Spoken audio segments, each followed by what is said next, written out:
It might be 2023, but the wise guys are back with you here for another year of hijinks, shenanigans, and tomfoolery in no particular order. I am one of your hosts, JC Blue Note, aka Jim Crenity. We're going to bring in my partner, my co-host, one of my closest friends. Michael, how the hell you doing? Happy New Year, my friend. Happy New Year to you too, sir. I'm doing well. And when you said shenanigans, the first thing that came into my head was the next guy who says shenanigans, I'm going to pistol whip him. 2023, 20 episodes now, which actually means now 20% more tomfoolery and shenanigans. Hey, Farva. No, I'm kidding. Listen. I'm when you said I've watched the year-end show a couple of times since we did it, and when you said it was our 20th episode, the first one of 2023, I know it's supposed to be next week, but there's some off-camera stuff going on, so I wanted to keep next week kind of open. But listen, I told you at the end of that show, I'm gonna tell you at the beginning of this one, this is too much fun. It's just a blast, and now it's getting to be a fun time of the year, huh, James? Yeah, it's ironically enough, I just get an email indicating that we are now live on YouTube. Nice. So we got so we got quite a bit to cover tonight. This was actually this was originally supposed to be scheduled for next week. There might be a caveat to that, and then we're actually going to bring that up towards the end of the show at some point tonight. Wise Guys might be going on a little bit of a hiatus. After tonight, not anything for any of you guys to worry about. Mike will address that here towards the end of our show. But Mike, we've got quite a bit to talk about tonight. We're going to talk some NBA. We're going to talk some. We're naturally going to talk a little bit of year end with the NFL regular season, and then look ahead to the opening weekend of the playoffs. A couple of big news stories that came out in the NFL here in the last couple of days, and certainly since we've seen you guys, and we're definitely going to bring up one topic very close to my heart, and I think you all know by now what that's going to be. We're definitely going to talk a little year-end wrap-up with some college football, and we're going to get into some Cavaliers tonight. So, Mike, where would you like to begin? And we apologize. Mike is having a little bit of a technical issue. At least he doesn't have his mouth open, where Willie can crack on him. I'm getting some inclement weather in my neck of the woods here in Cleveland. Mike actually might be getting it kind of coming up the coast there in eastern New York. So there may be a couple of times where he kind of cuts out, and he indicated that yes, he has kind of dropped out here. But we'll wait for Mike to come back to get into this. Since we last saw you guys, we had a lot of fun with our year-end episode. We thank everyone for all the feedback. We've actually got quite a few things coming in the pipe this year for the Wise Guys in 2023. This is again our 20th episode, and I almost want to take a 2-minute break because I'm running out of stuff to fill, and Mike is, I believe, back with us. There we go.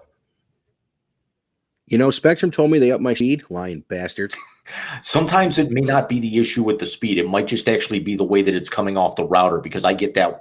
Like last night, I had an issue where the router kept disconnecting. It was working fine for my switch and working fine for my new streaming cable package. But that's all Ethernet hooked up. So my phone and my Chromebook kept cutting in and out with the Wi-Fi with the router. These are the things that annoy the shit out of me. Just so we start, okay? Look at this. We're 5 minutes into 2023, and the two of us can't get our shit together already. It's like we never left. Yeah, but this is more the elements and things out of our control as opposed to, lack of preparation or anything like that. We're always prepared. We just don't always stick to it. That is true, and that is not that's not an off the rails yet. That's not an off the rails for 2023 yet. No, but I have a feeling with the topics we're discussing this evening, we're going to get there quick. Well, where would you like to begin? Well, why don't we start with that debacle that was Monday night and work backwards to the CFP, which the last time you and I spoke with our buddy John Rice, we did a preview of, and I can say this, they kept it close. Now, ladies and gentlemen out there, I actually talked to John the other night for an hour, and 25 minutes of that was him explaining the targeting rule. I've been basically cross-eyed ever since. Let's call it what it is, Jim. The first game was honestly very entertaining, just like you thought it would be, with TCU beating Michigan, really dominating that game on both sides of the ball. From just the highlights, I did watch the highlight package on it, just so I could, have some kind of point of reference other than my hate for that school. And the TCU looked great in the Fiesta Bowl. They absolutely did. They played phenomenally. Your boy Dugan looked awesome. He does look like Steve the Pirate. Although I'm with you for Tucker and Dale. College kids. I think I need to go back and watch that this weekend. I won't be able to do it this week. I still have to watch Top Gun. 1 or 2. What's that? One I have on DVD, and I've watched. I know. Because Steph brought it up on Facebook, your wife, earlier this week that you've seen the first one. It's one of your all-time favorites. But I'm just wondering if it's like nostalgia. You haven't seen it in so long. Maybe you got to go back and watch it again. No, I have to watch Maverick. We have Paramount Plus, so I can watch it on there. I haven't had time. Yeah. Speaking of which, it's my mother. My Paramount Plus subscription was still on her TV from Christmas Eve watching the Browns and the Bills. And I signed up for Spectrum streaming cable New Year's night, and I'm getting 6 weeks worth of cable for free. So I actually had to cut off my Paramount Plus. It cut off yesterday. So she had to sneak it in before the subscription completely left the service. It's like, I own the damn thing. If you want to, I'll give you my YouTube password. You can watch it anytime you want without commercials. My sister pays for Paramount, so I really don't care. Yeah. Hey, I pay for Netflix. I do too. And yet what's funny is I have not watched anything on Netflix in about 3 weeks. We do a lot of stuff for Bobby on there. And can I just say, the Christmas special for How to Train Your Dragon, outstanding. Did not see it, but I will say that there was a Christmas movie, a very hokey one that had Lindsay Lohan that I definitely kind of enjoyed. I don't do like you do like the Hallmark movies, which I know you like. I don't do those kind of Christmas movies. When I do Christmas movies, it's like, Rudolph, Frosty, Christmas Story. I have to watch that too. I got HBO Max. I got to watch the new one. Yeah, I'm not sure if I can bring myself to do that. From what I've read and what my coworker actually watched it and said, it is just as good as the first one. The storyline is. Which considering now that we're actually this whole sidebar conversation stemmed out of Top Gun Maverick, it's because I know I brought it up to you because I saw it opening weekend and then called you sitting in the friggin' drive-through line at Raising Cane's down the street from me that just opened. You're going to like it more than the original. It's because it's very, very rare for a sequel to, especially with something that big of a gap. Yeah, no kidding. Actually live up to the original. Top Gun Maverick does, but it's but yeah, it's going to be very, very hard for me to believe, especially with the connection that you and I have to the original. I mean, that's our wheelhouse. I wanted to be a Navy pilot because of it. Well, and also with the Christmas Story. Well, yeah, that too. So, and then we had the nightcap, which, look, I'm going to say it. You're going to laugh at me. Ohio State dominated that game in a way no one thought they could. CJ Stroud was every bit the top-rated quarterback we thought we were getting all season in that game. He was off the rails good. It came down to a questionable call in the end zone. Because if they get the call there, if they don't overturn the targeting there, it's 42-24 Ohio State with only the fourth quarter to go. Sorry, I was just ducking out of the way of that shanked field goal that I think just landed in my living room. You know what Noah Ruggles said last week? You can thank Georgia can thank me for a national championship. We kicked their ass that night. They can thank me for their national championship. Listen, I will say this. He hit from 48 earlier in the night, and that should have never gotten to his foot. It shouldn't have. The defense didn't make a play when they needed to. You get one defensive stop, and we're talking about, and I'm going to say it, we're talking about tonight me having gear on that would piss you off to no end. Because I would have national championship gear on. They would have smoked TCU. Yeah, but also if they get the call right, Michigan wins that game as well. And if Harbaugh doesn't try to outsmart himself in the opening 5 minutes of the game, you're absolutely right. Which would have set the entire tone, putting Michigan down 2 scores early. We honestly were a bad call and a stupid play call from having the national championship game that everybody wanted. So it didn't happen. And of course, Monday night, it was 65-7. It's not worth our time to discuss the national championship. Any of it? No. I watched 2 plays, ironically enough, and they were the first 2 TCU plays from scrimmage, and it was only because I was waiting until 8 o'clock for the NCIS 3-way crossover to kick in. Oh, yeah, you told me that. Yeah. Which my mom said was even really good, too. Which I don't normally, you and I discussed this, I don't normally watch Hawaii unless it's the crossover. I was never a fan of Los Angeles, and now it's like, do I need to go back and start watching 14 years of Los Angeles and the last 2 years of Hawaii? Although me being the single guy that I am can look, there was a scene in the crossover where I can't think of her name. Vanessa Lachey. Vanessa Lachey and Katrina Law get out of cars and do like the typical hot chick, agent walk in the business clothes attire. And I'm thinking to myself, this is just not fair. I've been playing NCAA 14 on the PlayStation 3. We get the new one next year, allegedly. Only if you have the next gen consoles. Crap, which means it. Well, then again, if Madden's on the Switch, I might get it too. Yeah, but I can get Madden on the Xbox One. Yeah. Real quick, the show, worth it? Yes. Okay, because they've got the show 22 on sale this week for like $9, but the show 23 is coming out like around opening day. Yeah, it's but they still haven't officially announced who's the cover person for it, and they also haven't announced what systems it's on. I don't think it's going to be Judge. He's already done one. Last year's cover guy wasn't it Otani?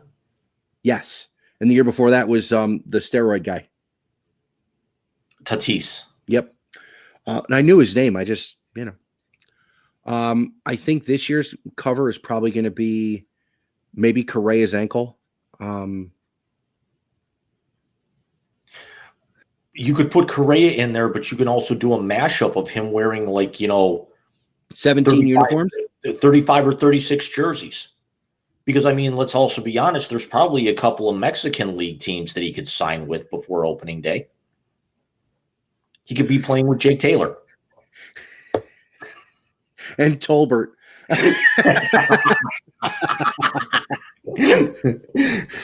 So that's our wrap over the CFP, Jim. Honestly, did you watch both games on New Year's Eve?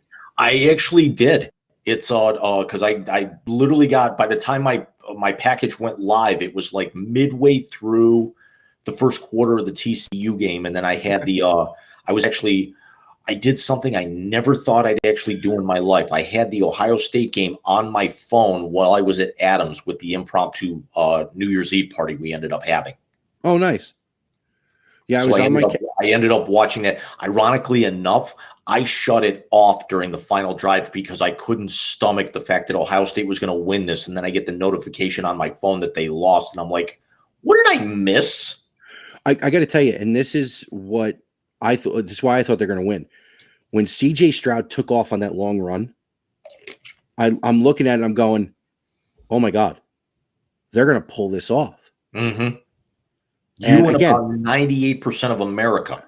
And again, it should have never gotten to Noah Ruggles' foot.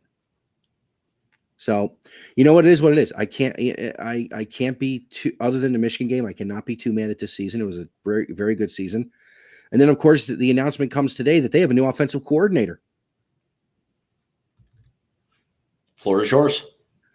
Ryan Day may have made the smartest decision in his entire coaching career at Ohio State, elevating his best recruiter to the offensive coordinator. Now he'll go into other homes besides the wide receivers.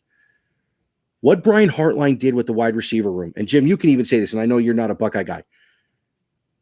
He turned that wide receiver room into the most elite wide receiver room in college football. Oh, there's no denying that. The Canton Glen Oak product, the Ohio State product, he played for Miami and the Browns. He has found a home as the wide receiver. He was an intern with Urban. And then they said, oh, just take the room over. And all he's done is brought in Julian Fleming, Emeka Ibuka, Garrett Wilson, Chris Olave, Marvin Harrison, Jackson Smith, and Jigba, and the top-rated wide receiver class for this coming year.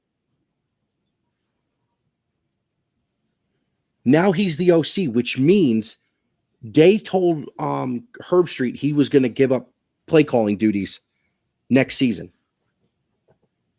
I don't find it funny that one of the only coaches that started before Day was the head coach is now the OC.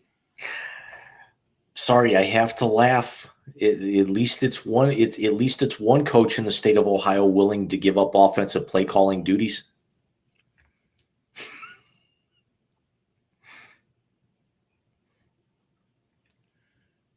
The only thing I will say on that today, sir, is very simply this.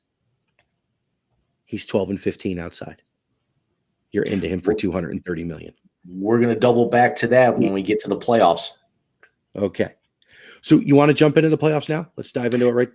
Well, I did mention that before we went live, like minutes before we went live, that there was a little bit of I had something for you on that. Was that what you had for me on the topic? No, what I had for you was a betting line that came out today. Okay, we're gonna hold off on the betting line here for 1 second. There is a lot of it's a college betting line, but go on.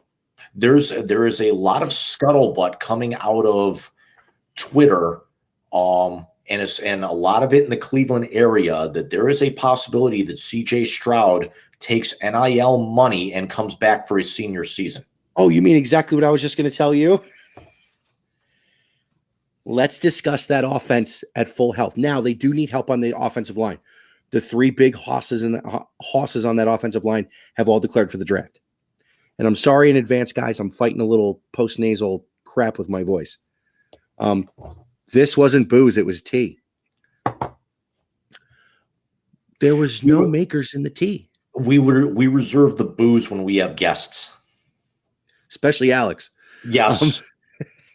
Alex has been with us 4 times. He's actually had booze, at least 2 of them. Well, I find it funny when we did the clip of him talking about Tony La Russa needing to be unalived. You hear me, we said we just get started with the shenanigans, and you hear me open a can. It was a Coke. It wasn't a beer, but it kind of fit. Right. Yeah, if he comes back. Can you imagine CJ Stroud going up against Max Duggan or Caleb Williams in the national championship game? Because we have never had a top-notch quarterback duel in the national title since we've gone to the playoffs. And quite honestly, if you think about it, even if you go as far back as when the BCS championship game started, we've never had that marquee quarterback matchup. We had Chris Winkie and Michael Vick. Winkie the year before his Heisman, when Peter Warwick was still there in 2000 in that Sugar Bowl. Well, here's what I mean by that. We're talking we're talking great college quarterbacks. I actually should have prefaced that by saying college quarterbacks who are basically playing to get top 5 money at the next level. Yeah, no, I don't think we have had that. Winkie was never going to be a top 5. I think Winkie did. He went in the first round, though. He went in the first round, but he didn't go top 5 because he was 28 when he came out. Well, he spent 10 years playing in the Philly system. Right. I'm trying to think. Yeah, we have Matt Leinart and Vince Young. and look at how great they turned out to be. You didn't say what they were in the NFL. You asked about what they were trying to do in the next level. True. They were telling a story. Dustin Fox, who you know of him very well, told a great story that he was sitting around with Drew Henson one day, talking Yankee about third baseman Drew Henson. Yeah, how he was actually in college with millions of dollars off of baseball money with 17 with 18, 19-year-old college girls and teammates. Yeah. Oh, you mean Johnny Manziel? And fast forward, what, 15, 20 years now, and the rumor is Stroud's going to ask, the only way Stroud comes back is for either like 10 or 15 million, like 15 outright or 10, and then take out an insurance policy in case he gets hurt. NIL notwithstanding, with what I've seen of CJ Stroud, him coming back wouldn't be too out of left field. Look, the guy wants to be the best. He hasn't beaten Harbaugh. Thank you. I was going to bring this up because I could make a much larger case for him coming back for 1 year, even if it hurts his stock, as opposed to coming out and being a top 5 now. Because from what I've seen of Stroud this year, first of all, he can't win a big game. He's not won a marquee game of that level of magnitude since becoming the starter. He's 0-2 against Michigan. He's yes, he did win the Rose Bowl, but he wasn't in the playoff, and then he loses the playoff game. Granted, a lot of that was not his fault, but he's probably got a chip on his shoulder that he wants to come out and show that he can actually win under massive amounts of pressure. The other thing is with Stroud, he likes to stay in the pocket. He can get out of the pocket, but I would like to see him come back and maybe work on his mobility for another year to where he's not going to take off and turn himself into a running quarterback, but probably get a little bit more mobile to get a little bit more elusive, especially in the pros. Let me say this about that. I understand where you're coming from, and I disagree with the big game. The Rose Bowl is still a big game, whether you're in the playoff or not. If you're a Big Ten team, it is, but in the grand scheme of things, it's a consolation prize. Yeah, no, I understand that. I'm going to preface back to our end of year show and say quarterbacks play one position. So to say a quarterback can't win a big game when you have a defense 2 years ago giving up an average of 500 yards a game, and this year a defensive coordinator who decided cover zero was smart. Yeah. It's 11 on 11. It's not 1-on-1. This isn't the NFL or the NBA. This isn't Major League Baseball where a pitcher can take over a game or a hitter can get a big hit and just end it. Urban Meyer said a great point when Cardale Jones took over in 2014. The quarterback is a cog in the machine. It's the big cog, but it's still a cog. So unless everything is working together, which it did on December 31st, it doesn't matter how good the quarterback is. We're seeing that in the NFL, Jim. Doesn't matter how good the quarterback is. If he doesn't have anybody to throw the ball to, Justin Fields, or an offensive line to protect him, half the league, it doesn't matter.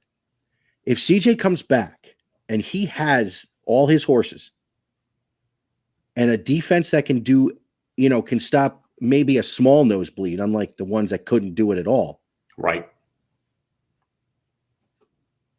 He's got to play like he did on the 31st every game, where he's willing to do it, not just, I get you want to sling the ball around. I get it. With that room of wide receivers, I'd want to sling the ball around all day. You've got to be able to move. You got to make room. I mean, the scramble drill is what scored them 40-some points. Especially with the fact that you're going to be losing at least one or two of those receivers. Yeah, you're going to be bringing guys in, but they're going to be young. And Michigan is returning their quarterback, and hey, their All-American running back also announced he's coming back. The thing is, though, he's getting everybody back except JSN, who we didn't have this year. Fleming and Ibuka are underclassmen. They're true sophomores. And JSN was a non-factor. And Harrison's a true sophomore. And all the 5-stars walking in the door. And Cade Stover. If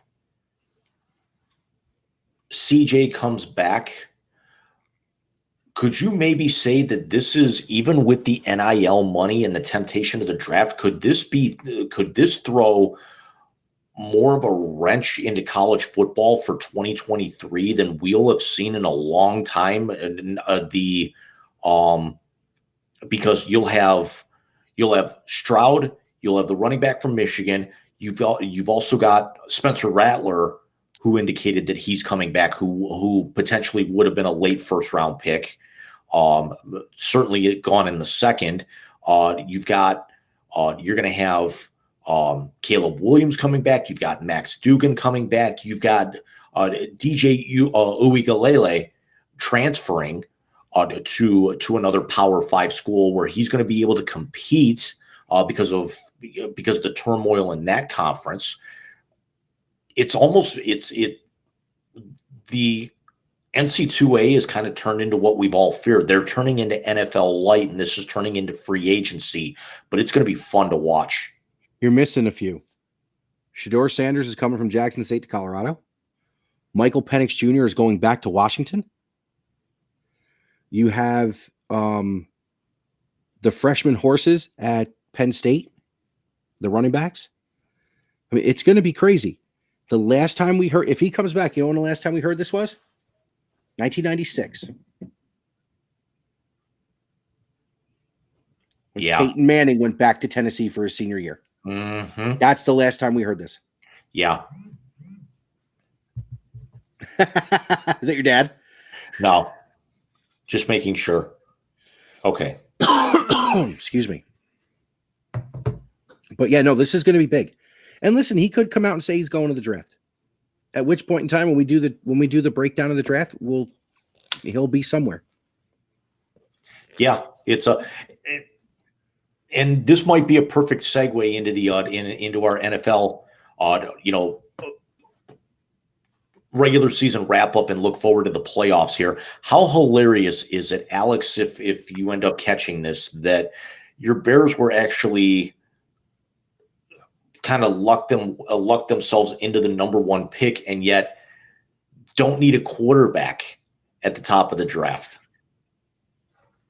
Let me say this: that they're going to be $144 million under the cap, have the number 1 pick. I think they've got 12 or 13 picks in this draft, and if they dump number 1, which I could honestly see, they get a king's ransom in return. So you're going to see the Bears possibly lead that division in the next couple of years, depending on what Detroit does. Because I think Green Bay comes back down to earth, and I think Minnesota comes back down to earth in the next 2 years. If the Bears play this right, they will win the NFC North next year. And here's how you play it right. You trade the number 1 pick, you get a stable, and then you draft O-line, wide receiver, O-line, wide receiver, O-line, wide receiver. You protect him and give him weapons. Get him a late round running back. You don't really necessarily need to draft O-line receiver, because with all your cap room, you can go out and get a lot of those guys too. I think you're going to need to use the free agent money on the defense there. It's very good. But with sending Khalil Mack out of town, you need a pass rusher. So you'll be able to do that in free agency.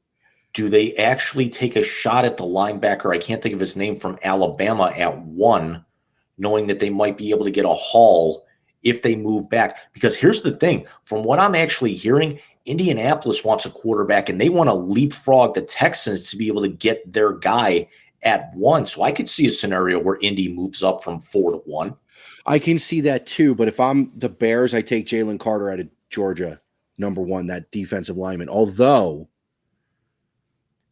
I think he could be there at 4. I think he was a little exposed in that Peach Bowl because he was gassed the entire time.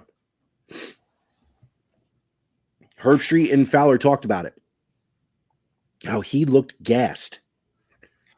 Yeah, but that's also conditioning that you can work on that Yeah, over the course of the next 9 months to be able to get him ready. that's true.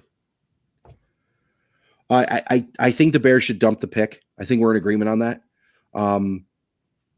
And I would We're gonna have use. another show to talk about this before the Oh draft. yeah, oh yeah. And there's a lot. There's a lot of pieces to go into this. I mean, come on. We just talked about in our end of year show how the mock draft last year got blown up. Right, 48 hours before. Yeah.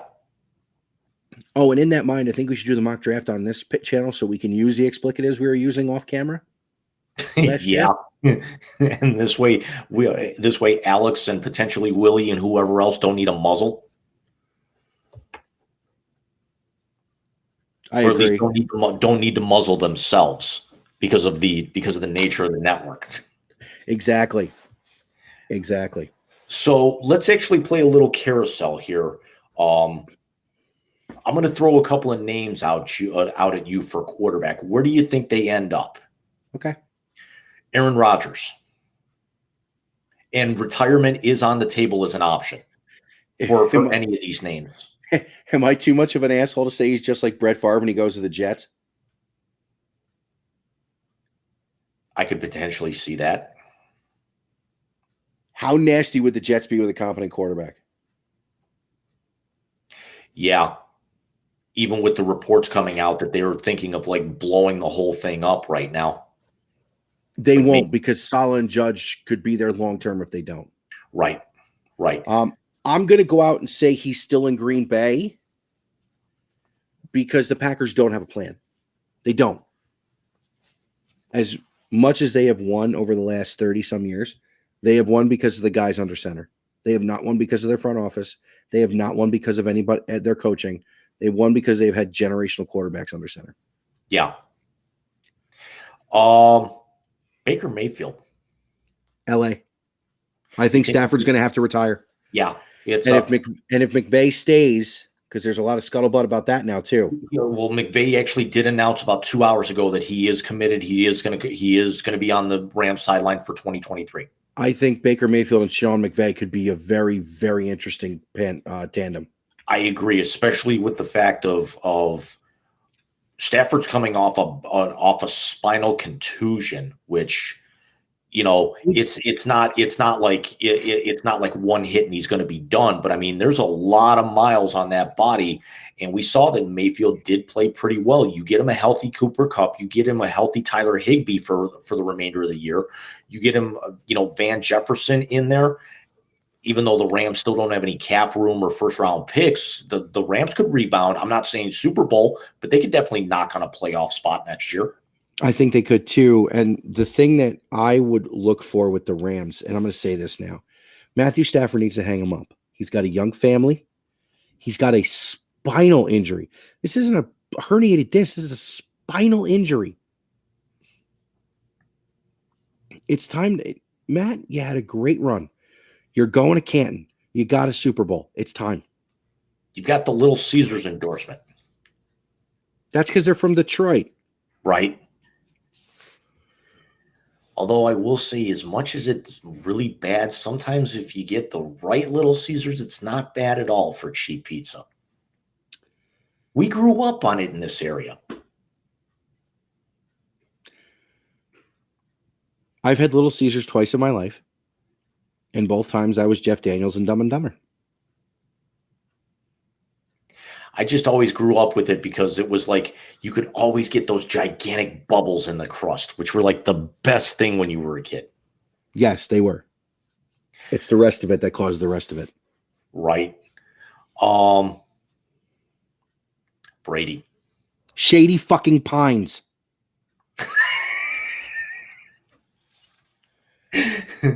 Go away, you old bastard. He needs to stop figuring out where he's going to hang on to and taint his legacy, and he needs to go fix his family, because not only has his wife left him, his kids are going to start resenting him very shortly. I don't care if your kid's actually going to be a recruit or be a pretty highly touted recruit here before too long. Fix your family. Never mind that shit. Go away. I thought you'd like the Shady Pines reference, by the way. Yes. Derek Carr. Jets. You think so? There's that competent quarterback. I'm not a big Derek Carr fan. I'll be very honest with you. I'm not. Not a whole lot of people right now are. But yeah, they did him dirty. They did him dirty, number one. Number two, I think he can beat the MILF Hunter out of a job. You're going to make me bring up the meme I sent you earlier today, pal. We'll address that here in a minute. Yes, we will. But yeah, no, the Jets, they make too much sense. They have too much. Breece Hall was a steal of a pick at running back. You have arguably the best rookie wide receiver in Garrett Wilson. You have a good offensive line. And you have a defense anchored by the first rookie all-pro, first team all-pro defensive back in 30 years in Sauce Gardner. Jets. Last one, Matty Ice. Rocking chair next to Brady. I could see that as well. Because, yeah, Indy's going to want their quarterback, and they're going to want to have him start right away. The only other place I can see him going, and I hope he doesn't do this, but I could see him going to Atlanta to back up whoever the starter is next year to finish his career in an Atlanta uniform, which would be his prerogative. But I don't think he should do it. I could see him more so as a stopgap or at least a bridge in Vegas, with whatever they plan on doing. See, the Raiders are –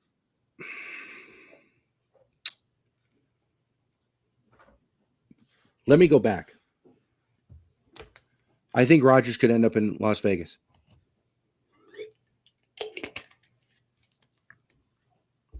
A little bit more gunslinger, a little bit more air it out. Devontae Adams. Yeah, on turf. Yep. Fast pace. Warm weather. Ball will carry a little bit more. Devontae Adams. I wonder what Willie would think of that. I'd love to get Willie's input as to who he thinks is going to be under center for his Raiders next year. I'm afraid.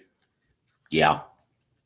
Although this is like the best part of the NFL season. It's not the regular season. It's the start of the playoffs, and then it's the nuttiness that happens immediately after with trades and free agency, even before the draft, because the draft is like, it's fun. And then once the draft is over, you're sick of talking about it for about, within 48 hours afterwards. But that month period between the Super Bowl or the 6-week gap between the Super Bowl and the draft is like the best time of the NFL year. No, I agree with you. I will probably watch the NFL more next year. I will probably watch the Jets next year, to be honest with you. Or yeah. Other teams. Two more quick topics on the NFL, and then we'll shift gears here. Mike, would you like to bring up the thing with two hometown quarterbacks here for us in Cleveland? Well,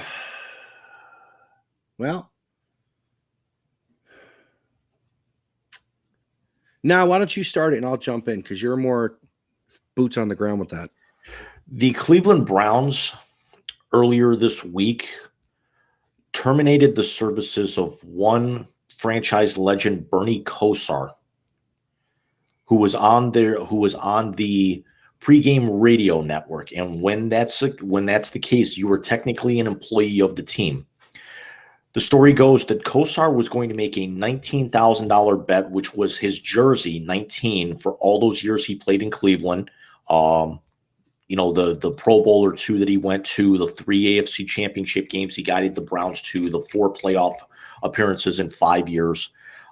He was going to place a $19,000 bet for charity. The money was not even going to be his own.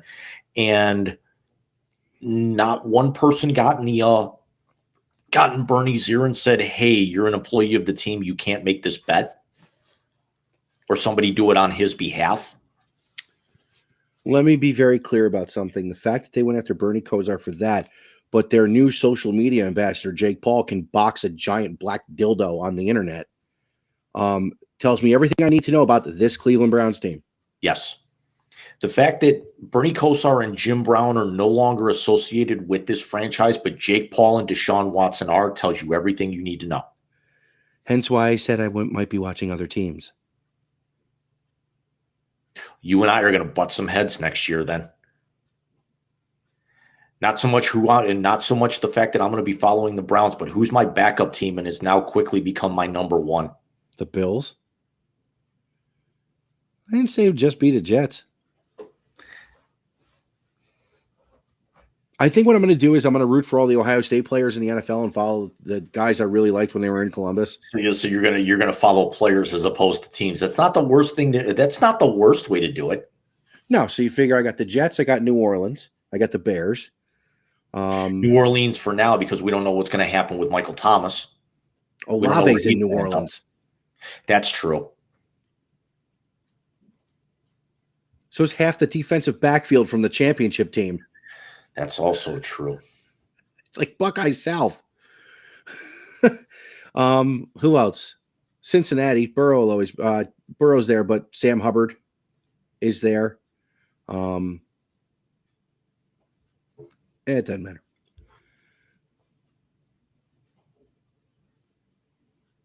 Did I send you the mistake on the lake post about the Bernie Kosar thing? You did. Did you see the comments? I did. Do you want to say them or should I? You should. That's you. I thank you. I thank you very much. One comment of a Browns fan who obviously is too young to remember that Bernie Kosar is the standard under center that's not named Otto Graham, said, get rid of him. We don't need that kind of person with no integrity in this franchise. Someone comments below it. It says, Deshaun Watson has entered the chat.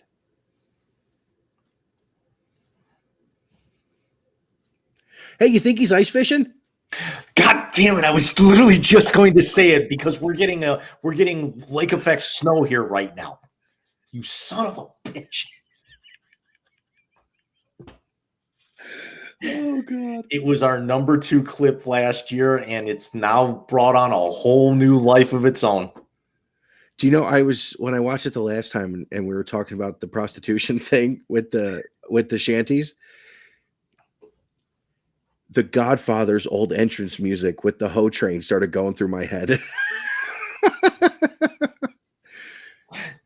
Jim, we need to do one of two things. We need to either have the spikes made and have Pants draw Bill Cosby on one and Pudding Pops on the other. Or B, we need to find a way to hack into First Energy's PA system, and when he comes out of the tunnel, the opener next year, play that song.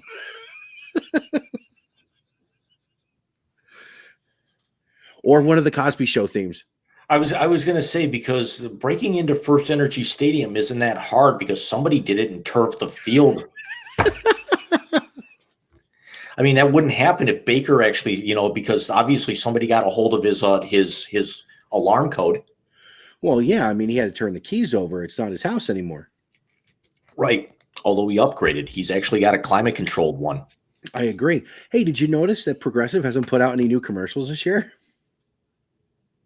Speaking of which, shifting gears, and then we'll come back to our final thing on the NFL in just a moment. Did you see that they announced massive renovations to Progressive Field starting next year? I did.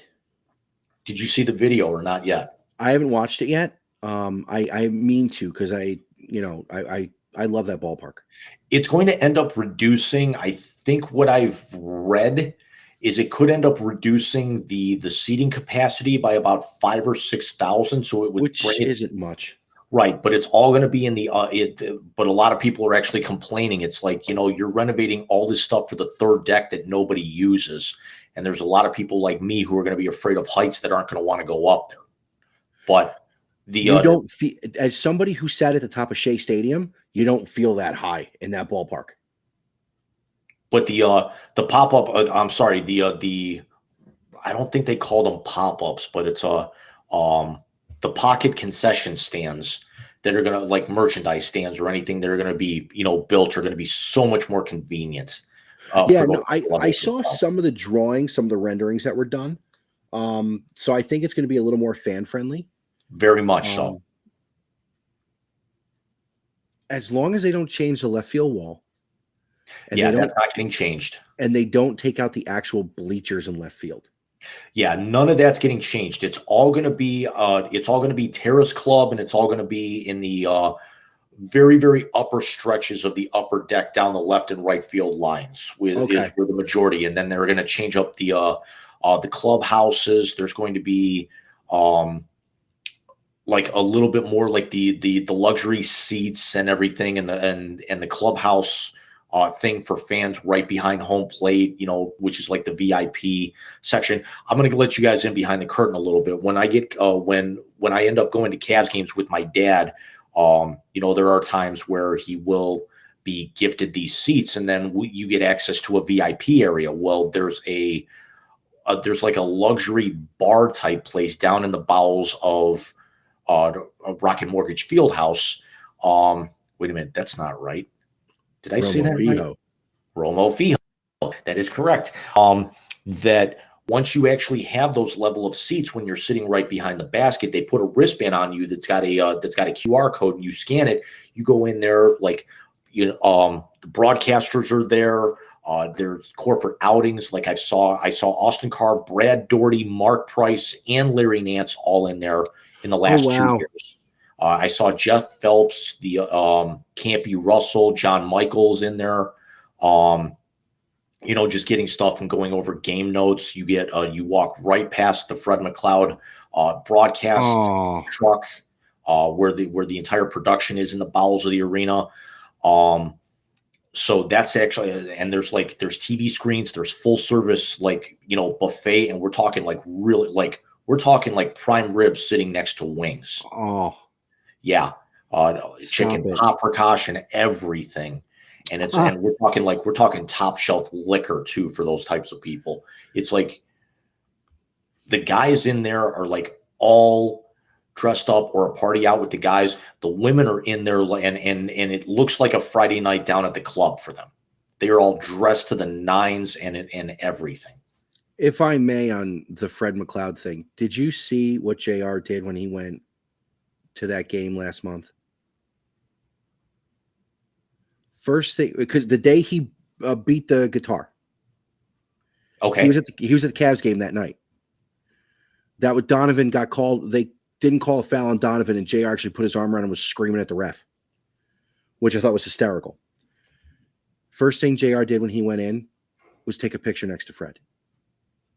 nice. I have pictures down there. It's not me standing next to Fred, but yeah, that's the first thing I snapped when I got down there was the outside of that.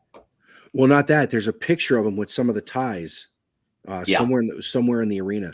Yep. And he said the first thing I did was go take a picture with Fred. I want to say it's the first level loges. Okay. Yeah, that was. I mean, don't get me wrong. John Michael and AC and Brad Doherty on the call now is good. Fratello's back in the rotation too. Yes, he is. But I miss Fred. Yeah. Because Fred was our announcer when they won the thing. The only thing that would have made it better if Joe Tate was there. Yeah, I think we talked about this before, but it's just with being here a lot of years, being a Cavs fan in New York, I'm only getting the Knicks play, Right. the Nets play. Having my parents sign in and watching on my phone or my tablet, watching Fred from, let me see, I did that starting in 2014 is when I got the thing from them and I started watching him on the tablet. It was just, that he's my favorite basketball announcer of all time.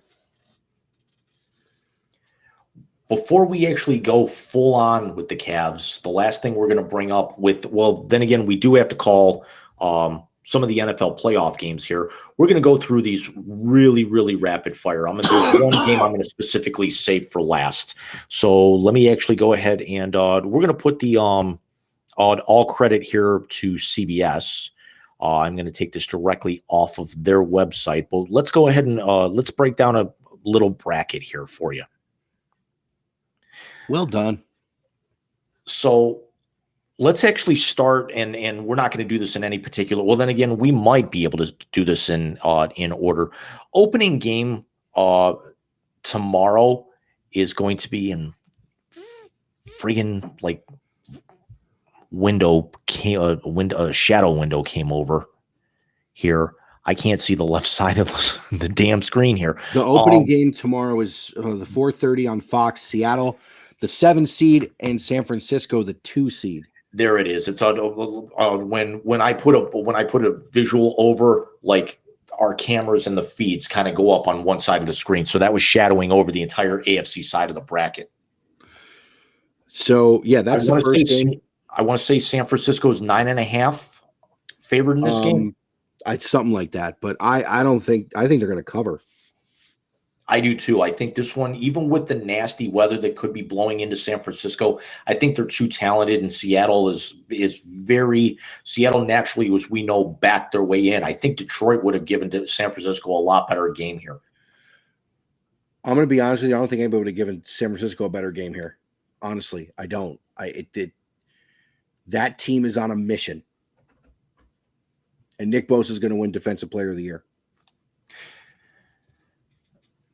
I brought this up with my dad, and we actually can bring this up with the quarterback conversation. What if San Francisco ends up having a deep run here with Mr. Irrelevant himself as quarterback? What do you do with Trey Lance? Because Garoppolo's not going to be there next year after this. You're going to franchise Garoppolo and trade him for some picks. Is it bad that I say let Trey Lance walk? Actually, no, because he's under contract. Right. Let him back him up. Yeah. You need a backup. He knows the offense. Why not keep him? If Brock Purdy wins a Super Bowl, you can't not start him next year. Right. So we've got San Francisco as the 2 seed moving on. They would actually end up hosting a divisional round game. Next up on that slate is going to be the 8:15 game in the AFC between the 5-seeded Los Angeles Chargers hosting the out-of-nowhere 4-seeded Jacksonville Jaguars, the AFC South champions. What a game that was last Saturday night for the championship in that division. Yeah, it really was. You want to talk about teams need to blow it up? Tennessee needs to blow it up. Even with Vrabel? Are we talking the roster? Are we talking roster or are we talking roster? Okay. Unless Vrabel wants to be Ryan Day's new DC. I think with the pedigree that Vrabel's earned at the next level, I don't see how he goes back to college. No, he won't go back to college. I'm being a wise ass. No, I think you blow the roster up. Malik Willis is not the answer. No. Blow the roster up. I think this Chargers-Jacksonville game might be the best game of the entire weekend. I agree with you. And I don't like sunshine. You know that. Herbert versus Lawrence, this is actually what the next crop of quarterbacks is. It really is. The X factor here is going to be how much damage can LA's defense do to this Jacksonville offense that has played out way over its head, Jim. Way over its head the last month of the season. Who do you like here? I like the Chargers, and it's not just because I can't stand Trevor Lawrence. Herbert's due, if you know what I mean. Herbert is due for a run. They would then go to Kansas City, a team I'm pretty sure they beat this year. Yes. They want another shot at Kansas City. I agree. Actually, no. They wouldn't get – unless they don't – do they reseed in the NFL? I believe they do. So, no, they would be It would have to see, well, we'd have to see how the other two games here shake out. Yeah. Well, I can tell you one game on Sunday who I'm going to pick right now. If it's the one at the bottom of that bracket, I'm saving that one for last. Okay, very good. I would like to see Jacksonville. There's just something with the momentum coming off of last week. I would like to see Jacksonville at home, but yeah, I would like to see the Chargers get another shot at Kansas City, especially in Kansas City. There's something about the Chargers, though, having to come cross country, even though Jacksonville's on 1 day shorter rest. Jacksonville, their defense looked great. Their offense did not look that impressive, and I think that's something that the Chargers defense might be able to expose tomorrow night. No, I agree with you, and that's what I'm saying. The I offense like the above Chargers. its head, and yeah, I like them too. I think it's going to be the Chargers moving on. I think Jacksonville, though, is now starting to you're going to see some separation where they're going to start to pull away and establish a little bit of dominance over the next maybe 3 to 4 years in that division. Is there any division more cyclical than the AFC South? The NFC South? No, that's just garbage. Yeah. Yeah, you're right. 1 year it's Indianapolis. 1 year it's a couple of years it's Tennessee. Now Jacksonville, who were bottom dwellers, are at the top of the mountain there. And before that, Bill Cosby at Houston doing it. Right. So let's move on to the Let's move on to the Sunday games. We're gonna skip the early game. We're gonna move on to the afternoon game. 1:15 Sunday 1:15 4:30 start. We've got the New York Giants, the 6th seed, going into Minnesota to play the Vikings, the champions of the NFC North. Mike, who you got here? This is gonna pain me. I got the Giants.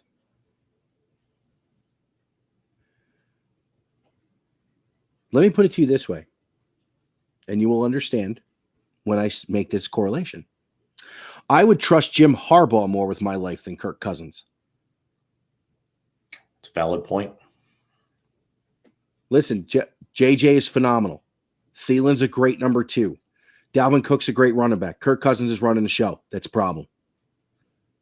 I've never seen anyone steal more money than Ryan Fitzpatrick. I mean, Fitzy was great. I haven't seen a quarterback steal this much money since Sam Bradford. So, no, I got the Giants. Oh, you would think that would hurt me, but yeah, I was not a fan of his. Nobody was a fan of his. Up for my Rams. And that wasn't taking a shot. I mean, but no, he's stolen this money. I got to go with the Giants here too in an upset. Yeah, you're right. Minnesota's got all that talent on the offensive side of the ball, but the weather's not a factor here. So you're trying to get into a track meet. The Giants are playing very well. Daniel Jones has resurrected himself the last maybe 6 weeks.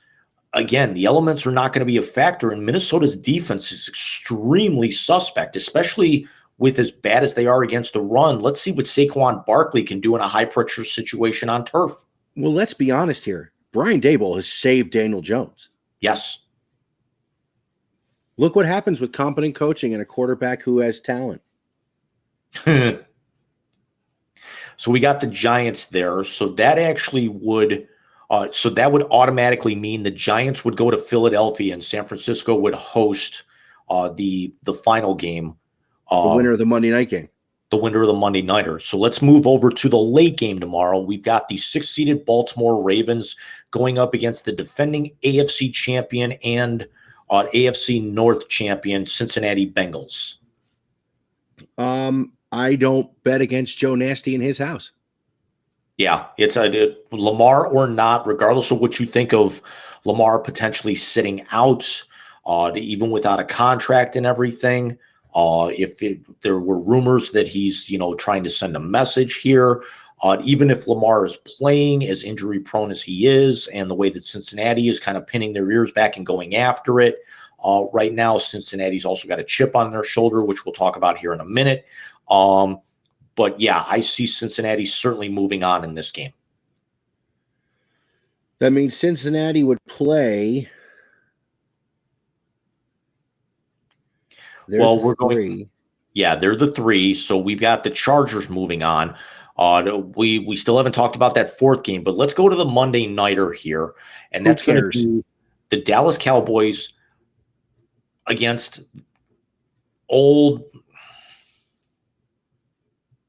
Old man painting the balls. George Burns and the Tampa Bay Buccaneers. George Burns, The oldest person I could think of.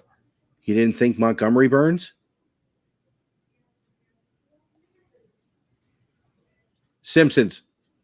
Yeah, I know Montgomery Burns, and I can actually do the whole excellent shit. I just did it anyway, but people actually liked Montgomery Burns. Everyone loves George Burns, but George Burns was one that was like hung around way, way, way too long. What's the name of the old man from Family Guy? Couldn't tell you. I don't watch a ton of Family Guy.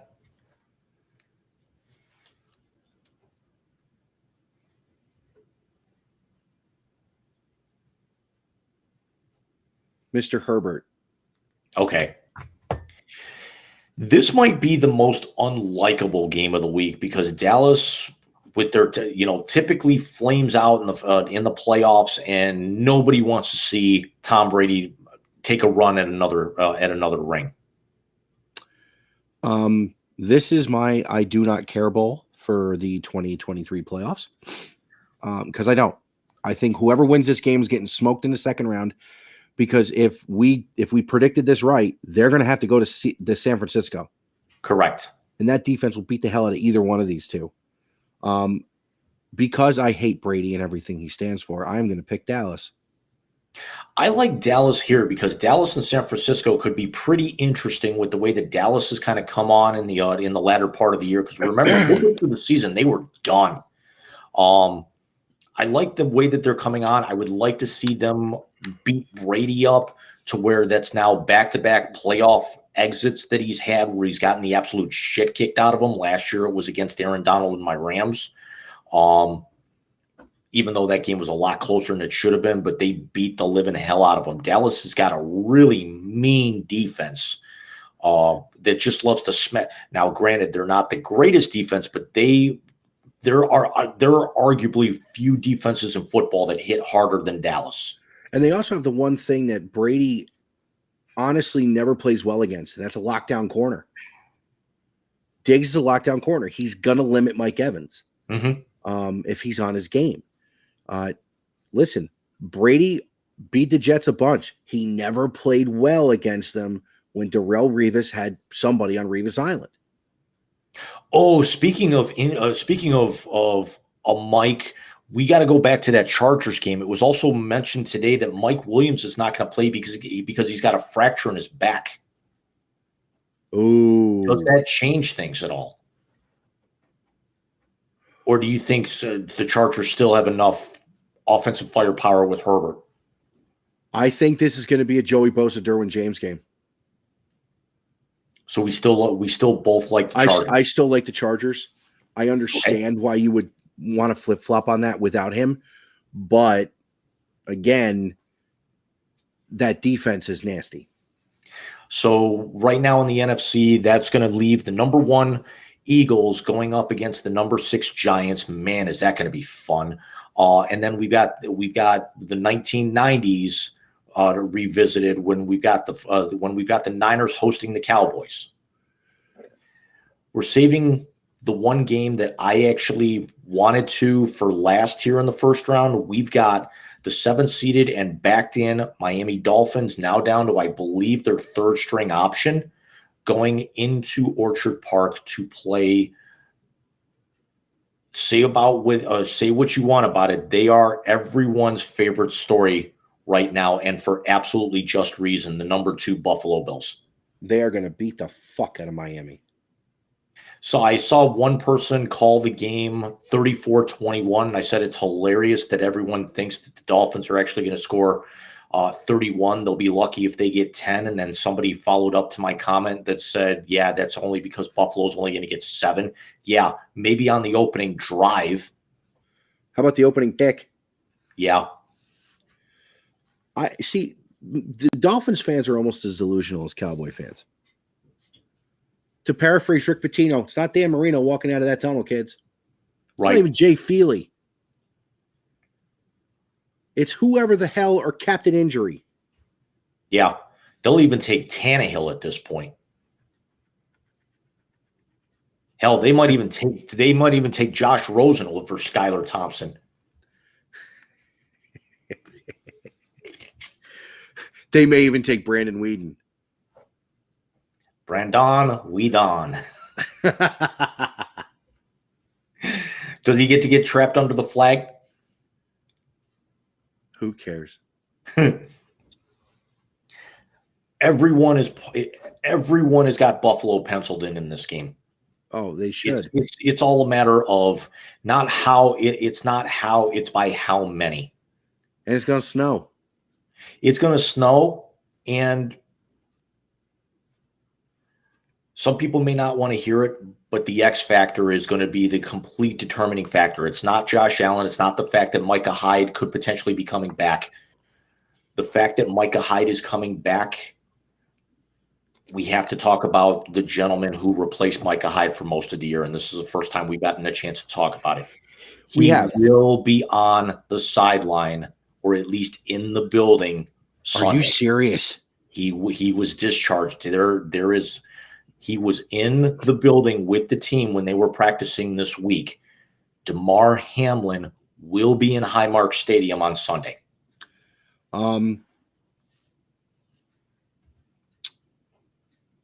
Phenomenal recovery. Amazing recovery. Shout out and hats off to the first responders in Cincinnati, to UC Medical Center. Yes. And to the Bills, first and foremost, to the Bills training staff. And also to Buffalo General as well for his continued recovery after he was transported home. Exactly. Look, the Bills have that.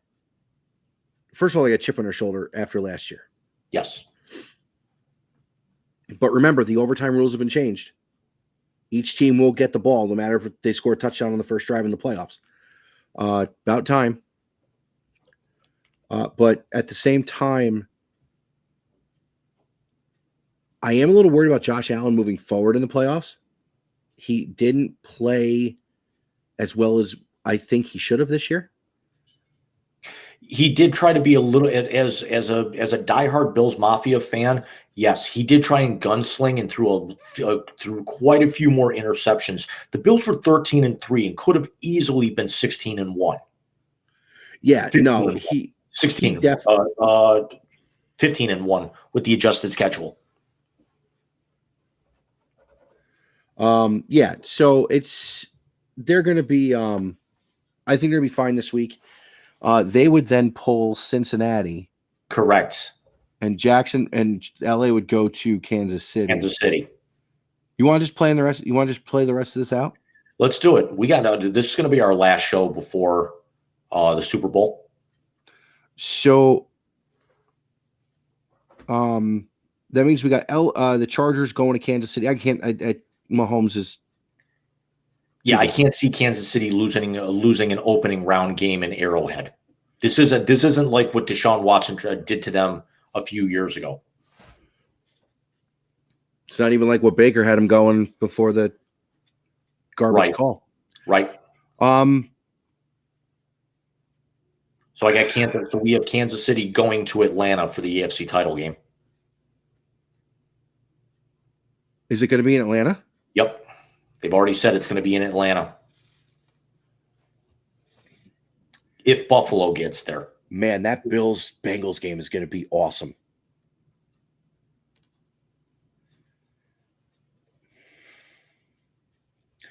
If it wasn't in Buffalo, I'd take Cincinnati in that game. I just think that team got a taste last year, and they want to finish the job. Both teams got a taste because Buffalo got screwed out of going to the AFC title game last year, and Cincinnati was 2 minutes away from from hoisting Lombardi. Yeah, Talking about two teams with probably the biggest chip on their shoulder of any team in this tournament. Yeah. Now, would this game be played on a neutral field? I want to say it is. And that's Jim, still up in the air. You're not going to like me very much, Jim. Neutral field, I got Cincinnati. If they had to go to Buffalo, I would take Buffalo. Neutral field, I'm going to go Buffalo, and not just because of a homer, because Buffalo's already played a tough game on short notice at a neutral field this year, and they beat the Browns. So Buffalo's used to making travel. I think Buffalo is talented enough.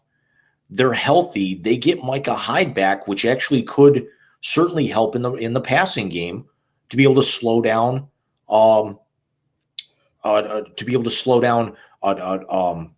Pickens and also Jamar Chase. Yeah, to be able to come over the top to 8 on Jamar Chase. That's true. And also he's, he would hit hard enough if he got down the field to basically try and neutralize Tyler Lockett. Yes, he could do that. I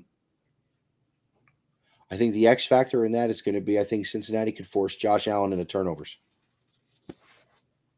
Cincinnati is still suspect against the run, though, and Devin Singletary is still not the greatest back. But when you actually add him and also Allen's mobility in there, I think they could actually give Cincinnati's front seven some fits. Yeah, they could. They absolutely could. I just think that a neutral field Cincinnati can get that done. It's just a gut feeling. I don't have a horse in this race, so it's just the first gut feeling. Right, because no matter where they move it to, we're talking it's going to be probably warm weather. So both of these teams play in cold weather on turf, so the elements are not going to be a factor here. Yeah, no, not. I think it would be a track meet, and I actually think right now, between the DeMar inspiration, the fact that you have Diggs, you have Gabe Davis, and you've also got Bass, probably the second or third best field goal kicker in all of football, and also why can't I think of his name?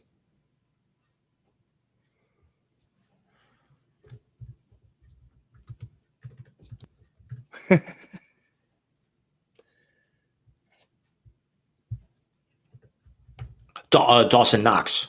Okay. It's when you've got all of that talent, I don't know how Cincinnati keeps up with that. Well, they can have Hubbard bring pressure off the edge. They have a good secondary that's a collective. There's not like one guy, except for Eli Apple. See, that's why I like Buffalo there. Cincinnati is great as a core, but Buffalo, when they're 100% healthy, has 2 all-pro safeties and also a second-team all-pro corner. That's true. Buffalo might have the best secondary in football when they're 100%. That's true. I'm still going to go with my gut, but I can definitely see Buffalo winning that game. So let's go over to the other side of the bracket now. We've got Philadelphia hosting the New York Giants. Philly's going to beat the hell out of the Giants. Although I will say this, the Giants' entire defensive line is finally healthy. Yeah, and I almost would think possibly the Giants here, because I think Philadelphia has been playing dangerously, living on the edge and playing with house money for the last couple of weeks. Yeah, they have been.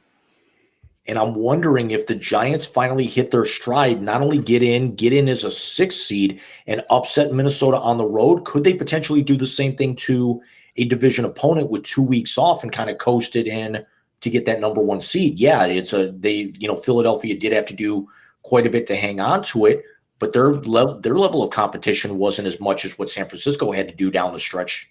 And Jalen Hurts isn't 100%. Mm-hmm. I have a feeling the Giants could potentially pull that out.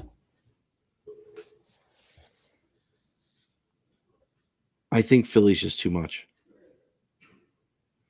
Philly might be the most complete team in the playoffs.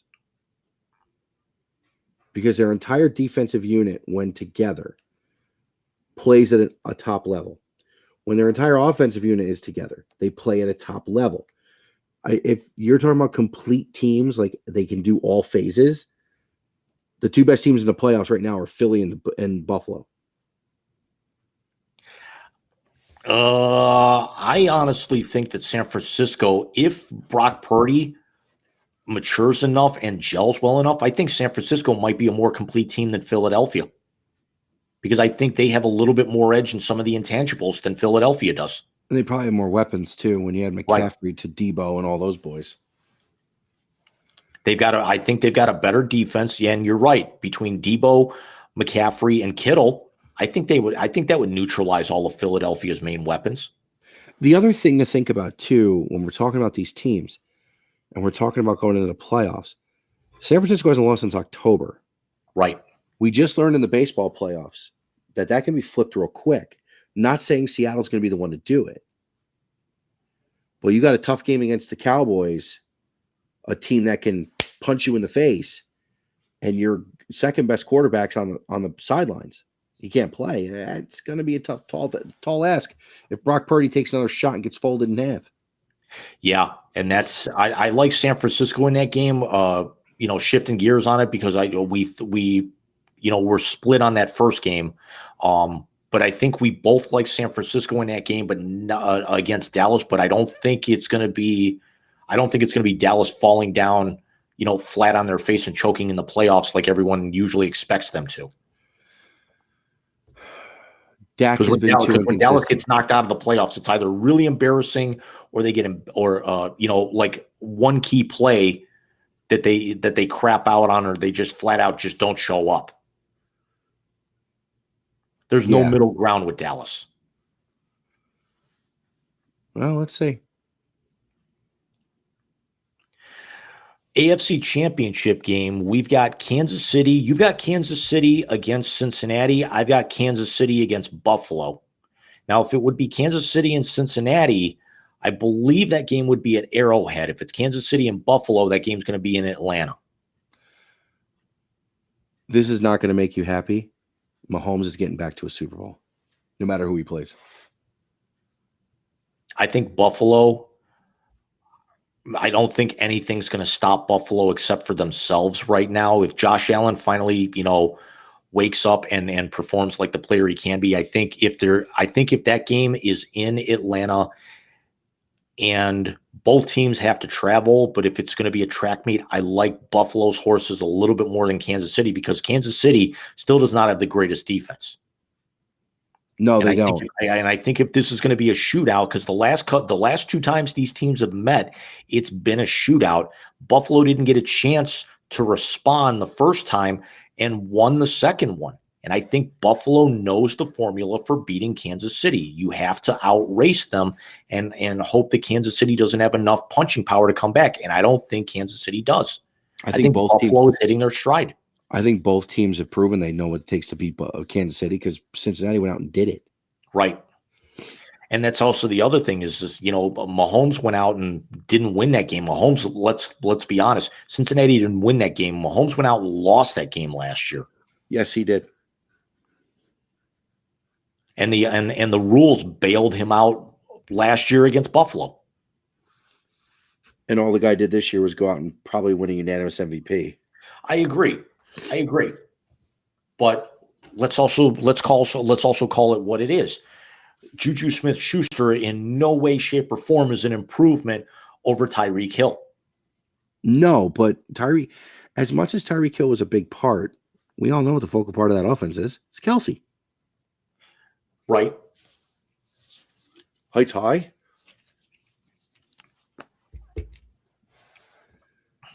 God, speaking, I would love to get a Kelsey. Please don't let us have a Kelsey Bowl. I tell you what, that podcast would be funny that week. It would be friggin' hilarious, but it would also be like, outside of those two fan bases, is anyone actually going to watch? Is anyone going to care? I would watch that game.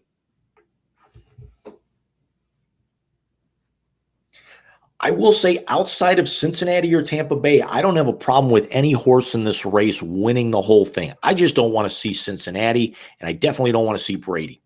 Agreed. On Brady, that is.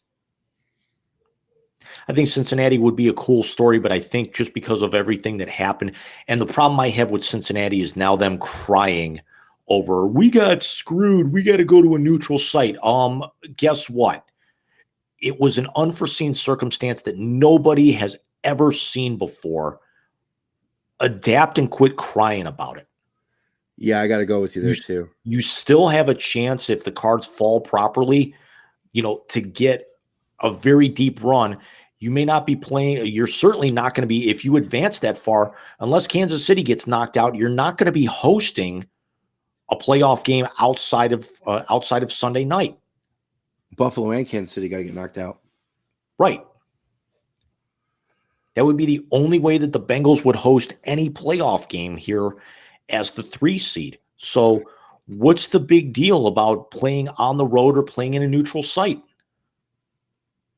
There really isn't one. Exactly. All right, so that means our NFC Championship game is Philly and San Francisco.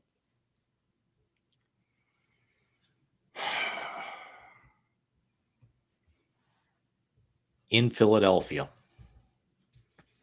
Defense travels.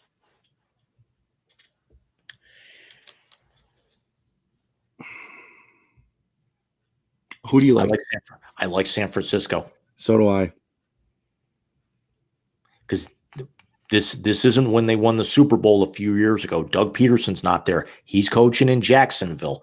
There's too many intangibles where San Francisco is just, you don't win 10 in a row, get that number 2 seed, and basically have a pretty favorable draw to be able to get to the conference championship game on a fluke.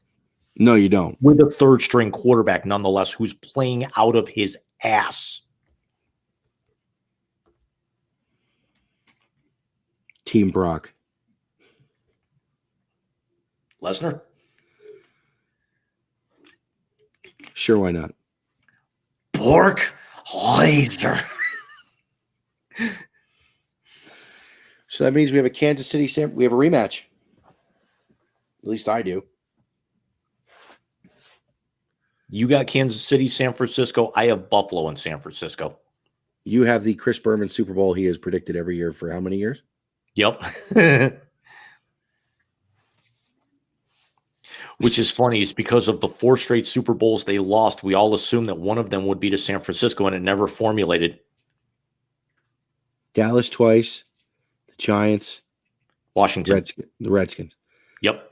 They couldn't beat the NFC East. Yeah. This is now the NFC West. Different story. Yeah, right.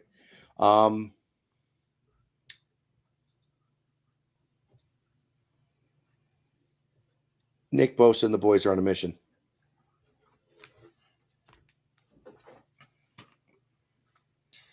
If my Super Bowl comes to fruition, San Francisco avenges their loss. If your Super Bowl comes to fruition, San Francisco beats Buffalo.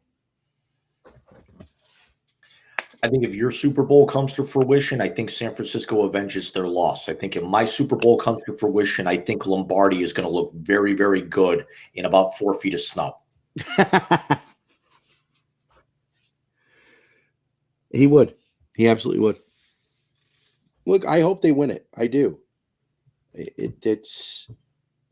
Could you write it any better if my boys got it done for DeMar? No, you couldn't. This would be a movie. We got the Kurt Warner movie a couple of years ago. This would be the motion picture. This would be the next great football sports movie. Probably.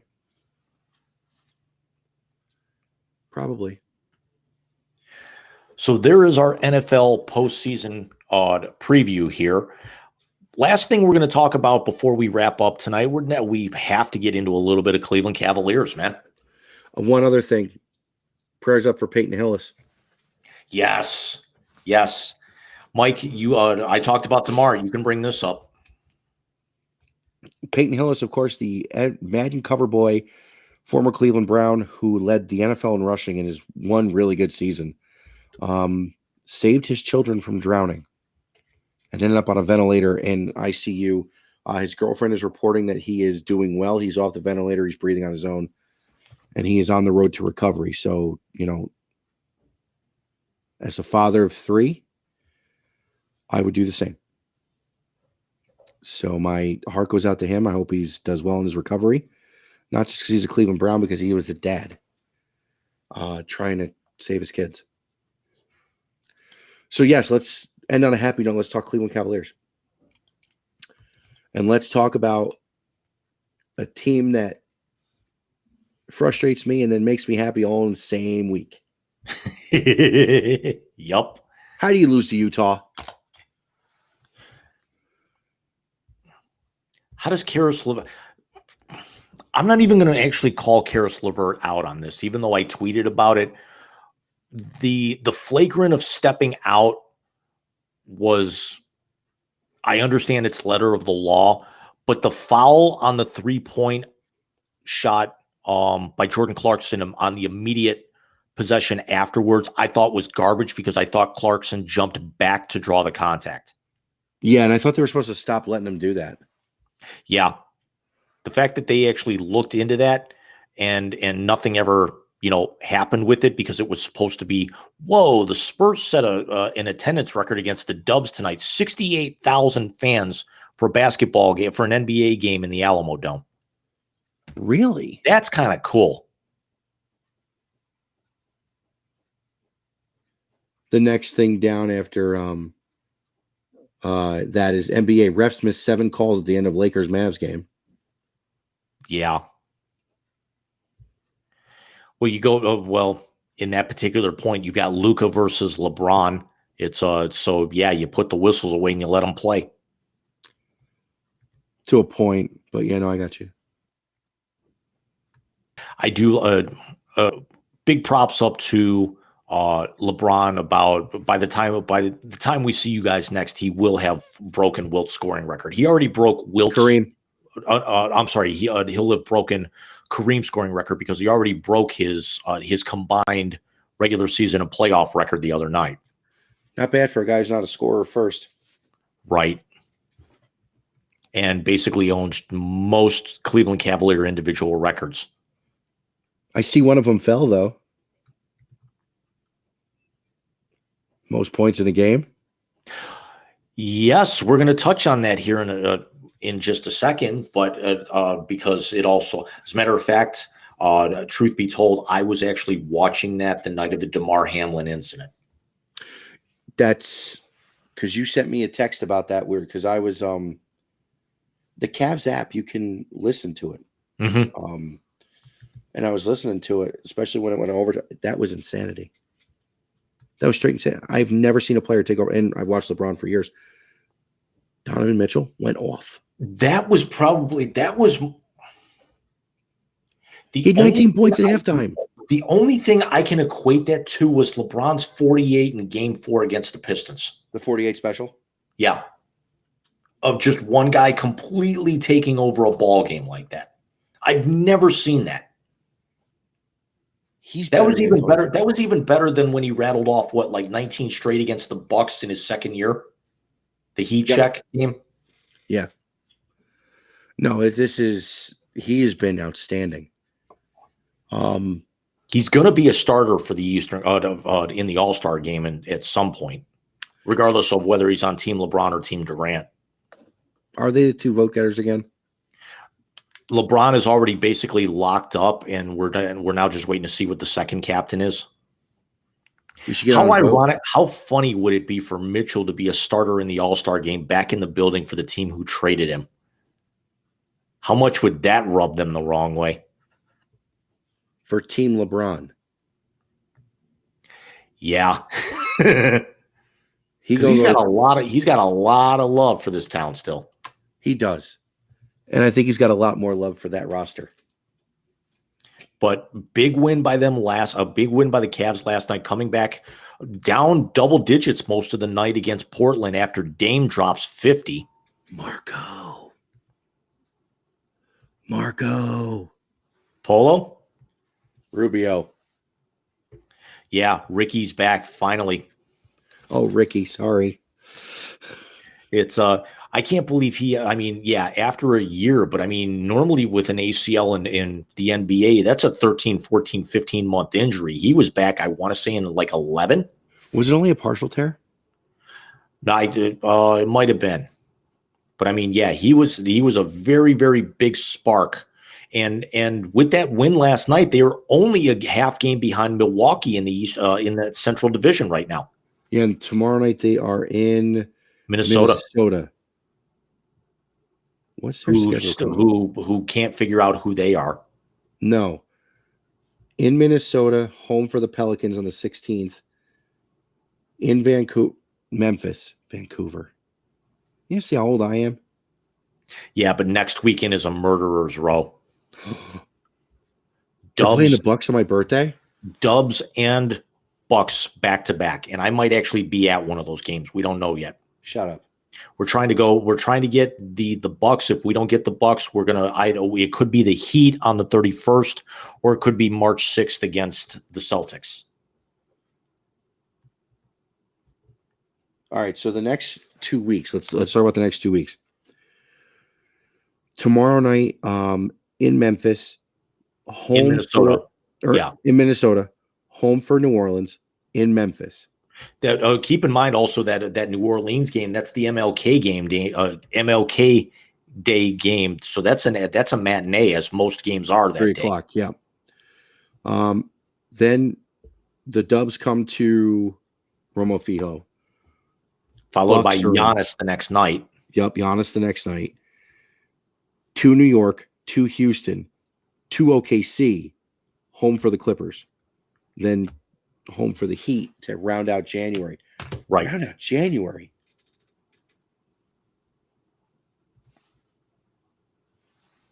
The year is the 24th of the way over already. Jesus. Insanity. No, listen, if they can go 1, 2, 3, 4, 5, 6, 7, 8, 10. 9. I think that's 10 games. Go 7-3. I'll take 6-4. You need to beat Milwaukee. Go 7-3. Well, let's go over it. Minnesota, I like them. Yep. New Orleans home, I like, especially the afternoon game.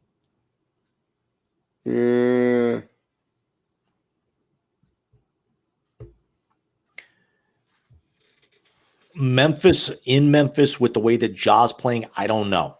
That's a toss-up. Yep. They never play well against Golden State since LeBron's been gone. I don't care who's on the roster. Yeah, but they played well the first game. That was the worst call. Almost as bad as the one in the Ohio State game last night. I agree. I say you split against Milwaukee and Golden State. I say you win one, you lose the other, because they're actually going to either pull out a nail biter and then maybe rest some guys, because you can't those two strong teams back to back that are finals contenders. Potentially, you got the defending champions, and then you got Milwaukee, who's number 2 in the Eastern Conference, who you are 1-2 against, and this is the last matchup you've got against Milwaukee until potentially the playoffs right now. I thought they had him in March.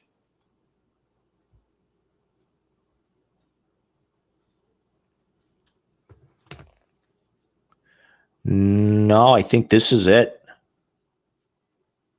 Yeah, this is it. After next Saturday night, they are done against Milwaukee for the rest of the year. Really? Yeah. They get they don't have the Celtics till March. Yeah. Okay.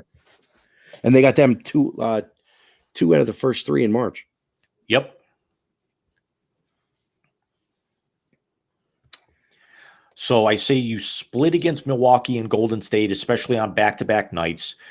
They never play well against the Knicks in New York. I'm going to put that as an L. And I could actually see you going on a 3 out of 4 run against Houston, OKC, the Clippers, and Miami.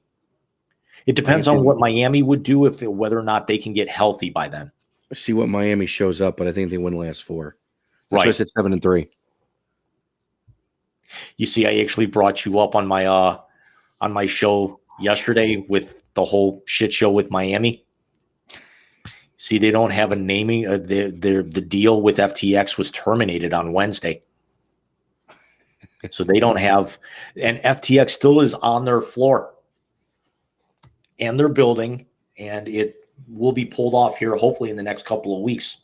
Imagine what'll be on the floor if Bang Bros gets.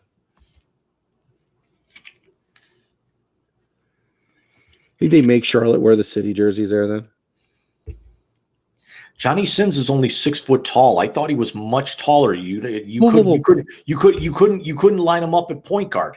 What the hell happened today on Cleveland radio? Oh, yes. Joe Thomas comes in for a weekly segment on Friday on the Ken Carman Show with Anthony Lima, and Ken Carman tweeted out, Joe Thomas joins us at 9 a.m., sends out the tweet, it's not Joe Thomas, it's Johnny Sins.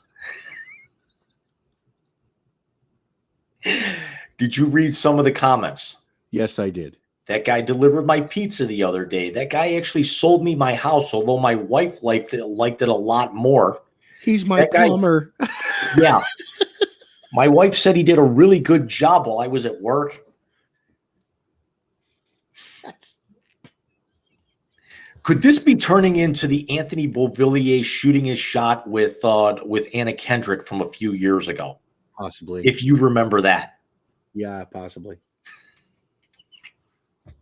I just love that it's turned into like the meme anymore. Oh my God. You sent me that today and I was like, oh, thank God we're doing a show tonight. He's our age too. Yeah, I saw that. For context, I had to look it up. I mean, yeah, granted, I am familiar with his work because of who he's worked with, but it's like you look at the guy and you'd figure this guy's got to be 6'3", 6'4". He's 6 foot, barely. He's 42 years old. He's from Pittsburgh. Oh, shit. Yeah. He's a Yinzer? Yeah. God. Anyways. Did you see my boy? I know you don't follow wrestling, but did you see my boy Adam Cole finally made his return after 6 months on Wednesday? No, I didn't. After he basically he was like wrestling's version of Baker Mayfield. He was working with a torn labrum with their New Japan crossover event, Forbidden Door, back in June, and then suffered 2 massive head injuries, including a grade 2 concussion in that match, and was out for 6 months.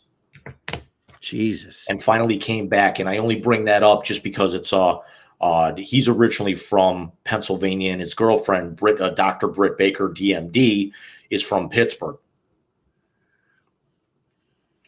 DMD. And I've met Britt a couple of times when she worked on the Indies. Sweetest girl in the world, except the next time she comes into Cleveland wearing a full-size terrible towel, I'm going to storm the ring and burn that sumbitch.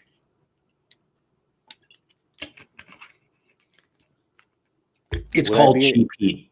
Would I be an accessory after the fact if I provided the accelerant?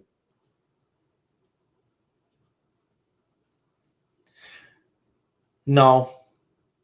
But because the cool thing about Cole's return is he's been a bad guy for like the majority of his career, but he comes back and he thanks all the fans. And it's like, are they going to turn him into a good guy? Because it's like he thanked all the fans for all the kind words the 6 months he was off. Like people were even saying, because I watch him on Twitch, saying, I don't care if Adam Cole never wrestles again. I just want him to be healthy and happy, because I guess he was like waking up at 3, 4 in the morning, not knowing what was going on with him. And Britt Baker's, sitting next to him is like, oh my God, are you okay? What's wrong? Yeah, that's and she's wrong. And she's tweeting stuff out, thanking the fans as well, which is like totally against her character. That's tough. That's tough. So let's one more thing about the Cavs. Did you actually see who joined the organization? I did. Today? That's great. Anderson Varejao back in wine and gold. I think that's him and Z. Yeah, should always be gold. So Anderson Varejao will be involved with player development, and he's also now joined the global development and outreach program within the organization. Very, very cool. As great as he was here, although there are still some of us, myself included, who will never forgive him for jumping ship and going to the Warriors and trying to win a ring against the team that cut him, of all teams. Yeah, no, I hear you. I hear you. So, Jim, why don't you play the ticker? Born out of, well, I would say necessity. We sent out a tweet just literally in the wee hours of the morning after our last show that said, "The envelope, please." And some people asked, "What exactly do you mean?" I know Stephanie certainly asked. She did. Our next episode will be the first annual Wisey Awards. And we are going to go full out. We may even have guest presenters. We are going to have, we are going to dress to the nines. So no t-shirts. I might dress like Jim Tressel. I mean, I'm already wearing partially a sweater right now. Yeah, exactly. It's going to be March. So it's like one of those really nice mock necks. Oh, that'd be good. That works. So, but and I can't wear ties with my neck. Oh, that's true. How did you work at Heinen's all those years? Clip on. Gotcha. So we're going to have certain categories. We have it there. You see best and worst teams, best and worst jerseys, best game. And then Jim and I are going to come up with some individual awards of things that we follow, probably ranging everything from wrestling to football to baseball to basketball to hockey to stupidity. And remember, this is a Wise Guys Award show. It's going to be funny. And we're probably going to have to clip most of it for our end of year 2023 show. Yeah. Considering the end of 2023 show is actually going to feature a clip that we had at the very, very end of the broadcast at 2022, but it still counts because it's actually rolling over. Oh, you mean my discussion of the naming rights, which we just talked about? Yes. Yes. That would be funny. There will be visual aids with the Wisey's. Go ahead. So as I say, the reason it's in March. I was just going to say you guys see at the bottom there that is going to be the March episode, and Mike will be explaining that. So, fingers crossed. There could be a relocation plan in going for our family here. So that's what we're working towards. So we're going to take February off to try and make that a reality. I have had the utmost support of my co-host, who has not only talked me off the ledge on drives home from being just angry at certain things, to saying, hey, let's just put it on the back burner. The Wise is supposed to be next weekend for my birthday. So we remember my birthday show when Jim and I did the big Rican CFP preview. And also going forward, the 2024, 2025, et cetera, those will be in January. This is something that we were going to do, but then with all this uncertainty, we just decided to move it to March because isn't it going to coincide with like the Oscars or something? Because I think the Grammys are like 3 weeks. Yeah, I was joking. We should do this with the Oscars on the way home the other night. So we're going to do the first annual YC Awards in March. Did you see the Golden Globes at all?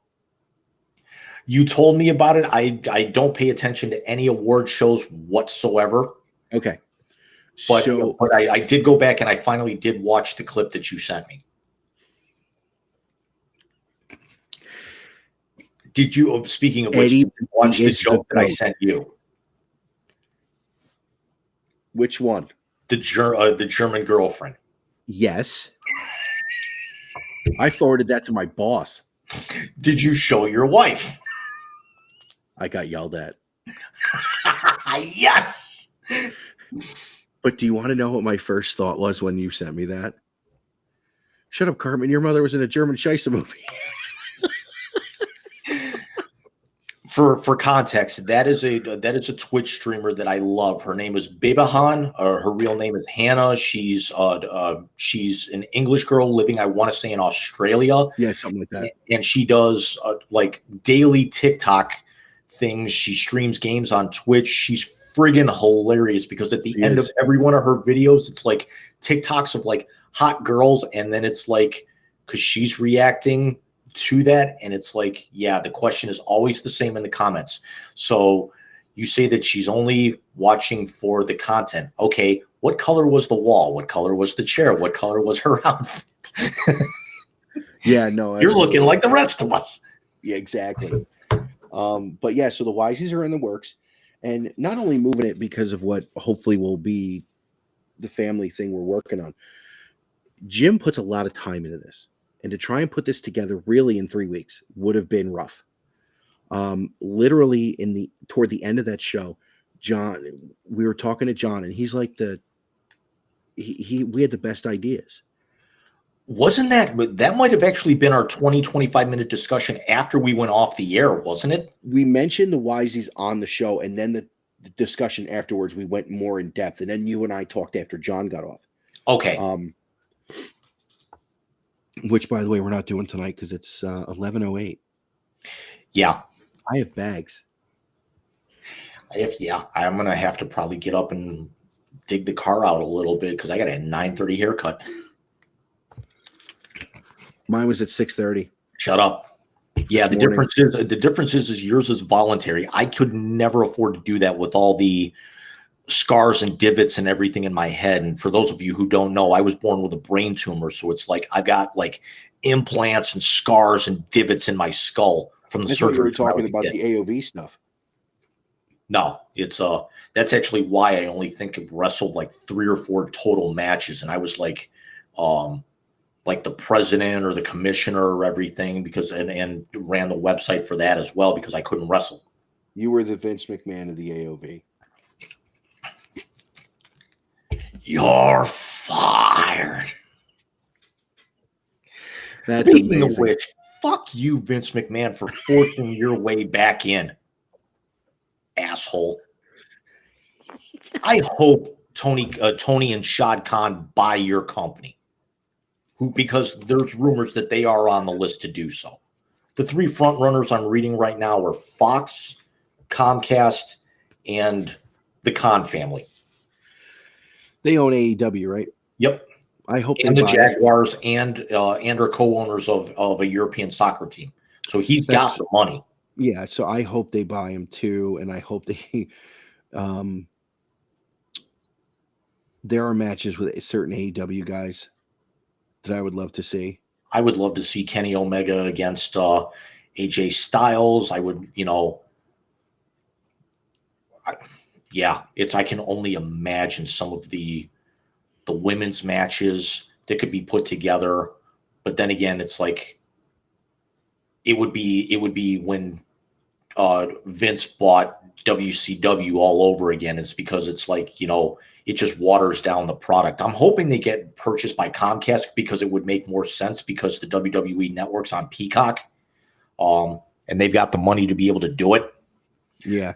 I found it hilarious when that rumor came out earlier this week that they were going to be sold to the Saudi group, considering they actually take that Saudi blood money for 2 pay-per-views a year. Yeah, I'm so far removed from it, Jim. It's not even funny. Oh, it's 11:11. Make a wish. So, Mike, continue with the Wiseies. So when we get to the Wiseies, we're going to run it just like an award show. We're going to read a list of nominees. We're going to give the award out. Jim's going to design an award that we'll, all of us sign off on. We're going to try and get the boys to give out certain awards. The boys being John, Alex. I'm sure Alex, listen, man, I think Alex would have a lot of fun with this. And this is going to be a Wise Guy show, but this is exclusively this is not going to be like how the 1-year anniversary show was. It's not going to be a little bit of Wise Guys and sports talk content and then go into the chaos and the celebration. This is literally going to be a 90-minute award show. Unless there is something insane that happens that we need to discuss. Because we're probably going to end up doing 2 shows in March just because of it, because we're going to be running into March Madness, which we said we're going to do a show on. We're going to be running into the start of the baseball season. We're going to be going into the stretch drive of the NBA and the NHL by then. We're going to have WrestleMania season coming up, and I know Mike's going to want to actually probably see if McAfee's going to do anything. And on top of that, with the hiatus, it's not just Wise Guys; it is Big Rican as well. I got to get the 6-pack in there somehow. Yeah. Although then again, if things happen and we actually have to do the 6-pack out of, going into spring training, maybe it may not, I'm sorry, not spring training, but if we have to go into March, like Might be a bad literally idea. right before then, that may not be the worst thing in the world at all for No. you, buddy, just because this way we know certain guys may not make it out of camp. We may actually know other guys might get traded, real quick. We might actually see an injury happen in spring training that we didn't expect. That's true. That's very true. But I would like to thank you for throwing this together last minute. We talked Wednesday and decided to do this tonight. So thank you for throwing it together last minute. So we'll get you guys a date for the Wisies. I do like the way you spelt it, though.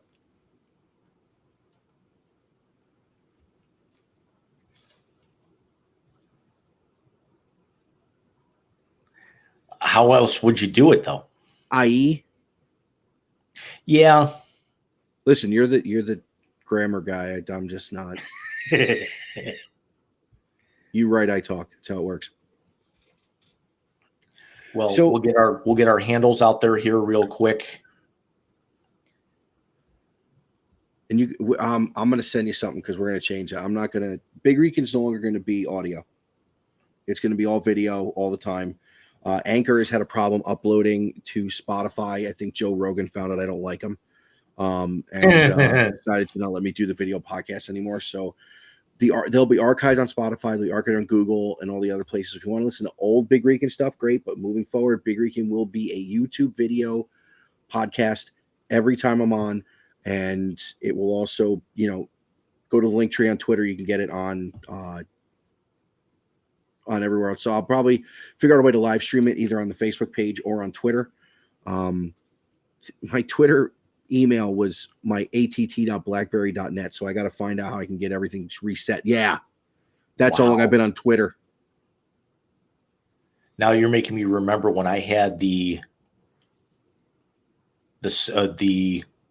I can't even remember who made it. The Blackjack, might have been Samsung, their version of the BlackBerry.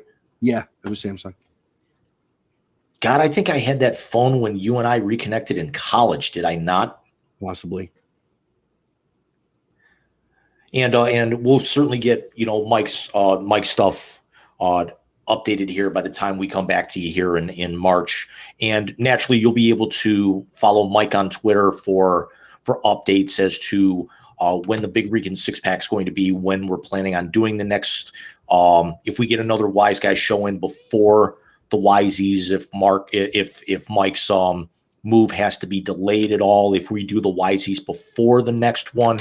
And then also we're going to have our draft show coming up in early April. So there's going to be a lot of content for you guys out there as winter starts to come to a close here. We're more than likely not going to be able to do our Super Bowl show, which is kind of why we teased a little bit here tonight. There might be a way that we could squeeze something in here, but also the Sports Note, we did an episode earlier this week where we talked about God, I don't even remember at this point because this week's been a friggin' blur. But we actually saw the Miami Heat's an NBA record that stood for most of basically our entire lives, Mike and myself, where they went 40 of 40 at the line on. Whoa. Yeah. An NBA record which stood since December 7th, 1982 from the Utah Jazz, the Adrian Dantley Utah Jazz, and a loss to Portland Trail Blazers. December 7th, 1982. They were 39 of 39, and Jimmy Butler hits the 40th and record-breaking free throw with 15.2 seconds, and it was the first lead that the Heat had in the fourth quarter, and one of the only things that's actually gone right for the Heat in the last couple of weeks. Again, losing their naming rights on their arena. Jimmy Butler was the only regular starter that was in the lineup and healthy because Bam Adebayo was out. Tyler Hero's still been out. There's somebody else in there that I'm forgetting who's actually been out for them. DeMar DeRozan, I think it was. So yeah, Miami's got to get some things turned around right now, because if the playoffs were to start today, the NBA doesn't have a seeding process. So if you're a division winner, you don't get an automatic top 4 spot. Miami would be in the play-in tournament as a division winner if the playoffs started today. Oh, so they don't do it like that. So the Cavs could be the 3 seed. The Cavs could potentially be the 3 seed, absolutely, even finishing second in their division. The Heat would open the playoffs in the play-in tournament against the Hawks, and the Heat are the only team in that division above 500 right now. Shows you how bad the Southeast is. Wow. Yeah. Since also the last time we saw you, big ups to Alex Ovechkin, who we also covered a couple of weeks ago, passing Gordie Howe for second on the all-time list. We will actually be back with you guys next week with the sports note. And if I actually see updates from Mike, or if anything that he wants me to pass along to you guys, I will certainly tug it into the sports note, either at the top or the end of the episode. And we actually might be making a little bit of a change to the sports note on YouTube as well. And Mike and I kind of discussed that earlier, and we'll bring that up to you guys here a little bit later on. But we want to thank you. We want to thank everyone for joining us tonight. Everyone who's going to be watching us on the replay. This is a hiatus. It is definitely not goodbye under any circumstance, but we will certainly let you know what happens as things progress. And everyone, have yourself a great night. Have a great weekend. Have yourself a safe and happy holiday on Monday, if you're planning on being off. And we will see you guys hopefully here within the next, hopefully in the next 6 weeks. Bye, everybody. Good night.